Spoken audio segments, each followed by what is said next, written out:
Assalamualaikum warahmatullahi wabarakatuh. So we're going to talk about chapter 10, which is dividend policy. So first of all, internet source of finance. So what is the advantage of using so first of all, what is internet source of finance? So whenever we invest, the main reason for investment is to generate return, right? So internet source of finance refer to the return from the investment that was used for new investment. So which means that we're using our current return from our investment to invest more. So that's what is meant by internet source of finance. So what is the advantages?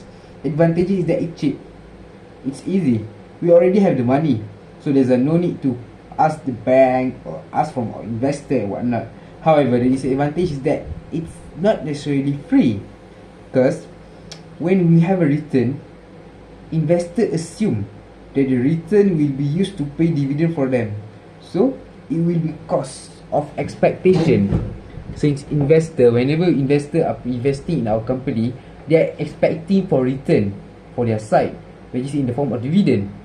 So how are we going to formulate our dividend policy? So first of all, our investment decision. If a company is in growth state, it's most likely that a company won't be able to give the investor a dividend. However, perhaps shareholder is okay with this, since they expect that perhaps this company is in growth state. So if I take dividend from them right now, it might hinder their progress. So it's better for me to let them grow a little bit, and then after a few years, perhaps I can get more dividend from that. Masa aku nak habis. Okay, and then financing decision. If a company can finance by borrowing, it can finance investment and still pay dividend as long as accumulated net realizable profit. And also lastly, as shareholder expectation, because one of the main concern with dividend and also return towards our investor is that their expectation. If we did not satisfy investors' expectation, it's most likely will be that we won't be able to secure any investment from them in the future. So type of policy, first of all, is constant payout ratio. Usually that we are going to pay a constant percentage of dividend ratio from our retained earning. Second, stable growth, in which that the dividend paid will be in a stable growth, in which that there's a little bit of growth over the year. So another residual policy is that after all the positive NPV has been funded, the excess of the earning still owned by the company will be used to pay dividend. So dividend irrelevance theory. M&M suggests that in a tax-free world, shareholders are indifferent between dividend and capital gain, since it's the same in the tax world. So because in the tax world, capital gain, whenever you sell your share, you are going to be taxed. However, for dividend, you're not going to be taxed for dividend that you receive. So that's why for M&M theory, they assume that if the world is without tax, then no one will care about when it's capital gain or dividends.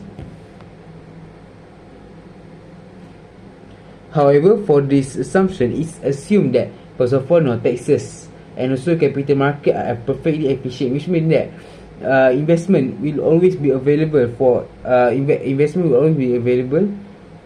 investing, and then no transaction costs, and also information is fully and freely available to shareholder. So first of what is the other alternative to cash dividend? So a scrip dividend, a dividend paid by the issue of additional company share rather than by cash, which means that we're going to give our shareholder a share ownership. So what's the difference between basic bonus issue and also scrip dividend? So for bonus issuance, it will be based on how much share ownership you retain. However, for scrip dividend, it's not like that. And also for share repurchase, perhaps instead of paying dividend, company feel like, instead of we pay dividend for our investor, how about we purchase back the share from our investor, so that they can benefit from capital appreciation of the share, and we can resell the share to new investor without quoting any new share, since a company usually have a maximum amount of share that they can quote in the market. Okay, so that's for chapter 10.